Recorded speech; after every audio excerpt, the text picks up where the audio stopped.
Tudo bem com você? Seja bem-vindo e bem-vinda ao canal Vocacionados. Eu sou Marcel Farias e é um prazer ter você aqui para juntos estudarmos a Palavra de Deus. Seguimos estudando sobre o pacto do dízimo e hoje vamos falar sobre o que é o dízimo. Mas antes eu preciso da sua ajuda, porque a lição de casa de hoje era ler os capítulos 13 e 14 do livro do Gênesis. E eu espero que você tenha lido. Se não, para um pouco o vídeo, lê esses dois capítulos e depois retoma o vídeo aqui para que você entenda um pouquinho do que a gente estudou. Ou, quem sabe, se você já leu, relembre um pouquinho do que já estudamos na Palavra de Deus a respeito do livro do Gênesis. E neste momento eu quero agradecer a você que está orando por mim, por minha família, pelo canal Vocacionados, e dizer que também eu estou orando por você. E hoje eu vou estar orando pela Jenny Kelly, Maiara Rangel e também pela Cristiane Souza, e dizendo para você, Cristiane, Deus não desistiu de você. Ele segue te amando e buscando você aonde você estiver. Também orando e agradecendo a Ruth Monteiro e o Gabriel Farias, lá em Maceió, Alagoas. E se você que está acompanhando o nosso canal por algum motivo ainda não está inscrito ou inscrita em nosso canal, se inscreve agora, habilita as notificações, deixa o seu curtir, comente e compartilhe em suas redes sociais. Para você que está chegando aqui agora, também faça isso, nos ajuda muito. E o seu curtir, o joinha, é muito importante porque o YouTube vai recomendar este vídeo para pessoas que ainda não estão inscritas em nosso canal. Faz isso, não te custa nada, é só um segundinho para apertar no botão joinha que está aqui embaixo do vídeo e assim ajudar aqui o canal. Agora eu rodo a vinheta e na sequência vamos juntos estudar a Palavra de Deus.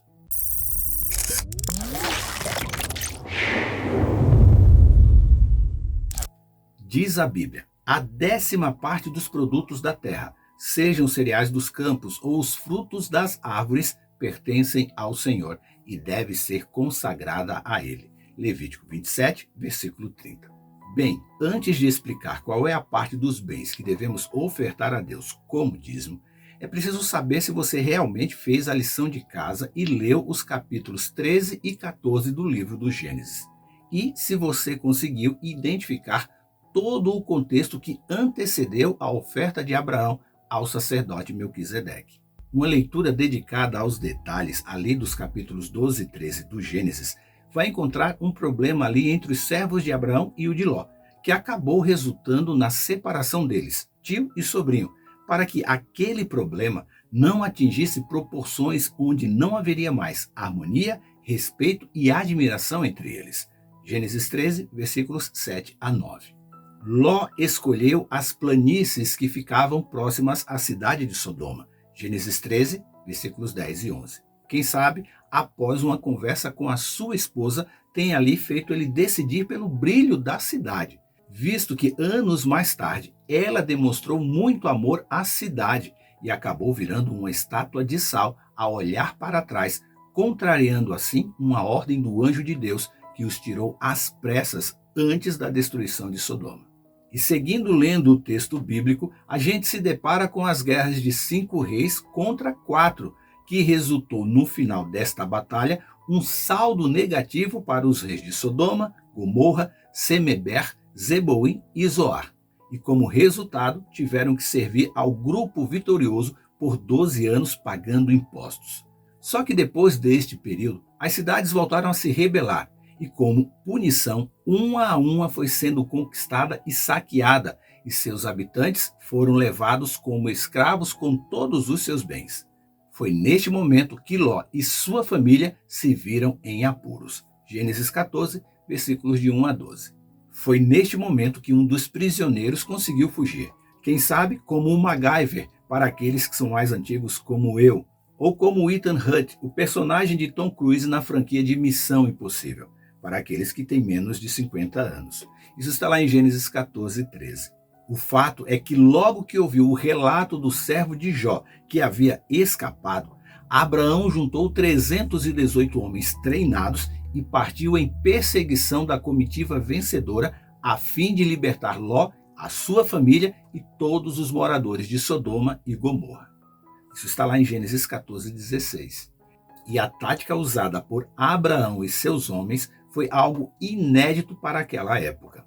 Ele escolheu atacar à noite e dividiu seu contingente de homens em dois frontes, dois grupos, para assim atacarem ao mesmo tempo e forçando o inimigo a fugir, acreditando que quem os atacava era um exército ainda maior. Essa tática se mostrou eficaz e logo Abraão e seus homens voltaram vitoriosos da perseguição que pleitearam contra os inimigos. Gênesis 14, 15 a 17. É a partir de Gênesis capítulo 14, verso 18, que o texto apresenta o sacerdote Melquisedeque. E ele é apresentado assim: Melquisedeque, rei de Salém e sacerdote do Deus Altíssimo. Salém significa rei da justiça. E esse personagem é apresentado como o sacerdote do Deus Altíssimo. Sua primeira ação no relato bíblico é oferecer a Abraão pão e vinho, para em seguida abençoá-lo. Se em sua leitura você não ficou atento a essa informação, anote ela agora em algum lugar, pois ela será importante para a compreensão mais adiante, com mais clareza, sobre o dízimo. Lembra que eu comentei que havia neste capítulo 3 momentos de ofertas? Pois bem, este é um destes momentos. Uma vez abençoado, qual foi a ação de Abraão? Você lembra? Ele devolveu o dízimo.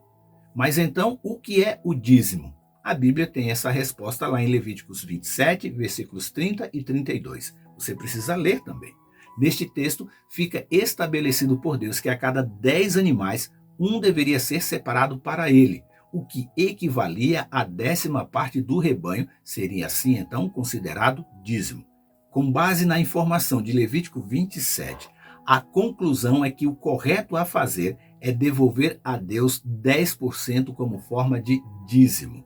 Só que, infelizmente, teve um líder de uma igreja famosa aqui no Brasil que há alguns anos atrás pediu um dízimo de 30%, justificando que os 10% era de Deus e 20% de cada fiel. Essa prática não é bíblica. E por conta de líderes como esse, que têm uma visão equivocada para dizer o mínimo sobre a questão do dízimo, é que este tema muitas vezes parece espinhoso quando é abordado nas igrejas.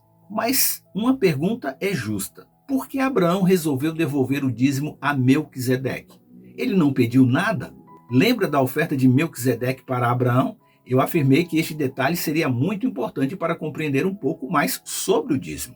Então, vamos precisar, assim, voltar a alguns capítulos do livro do Gênesis para relembrar o teor do convite de Deus a ele, ao seu servo Abraão.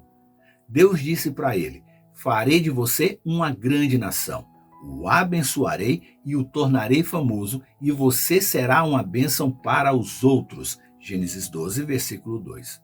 Então, quando Abraão volta da batalha, ele volta grato e feliz por ter obtido vitória, escolhendo assim honrar a Deus.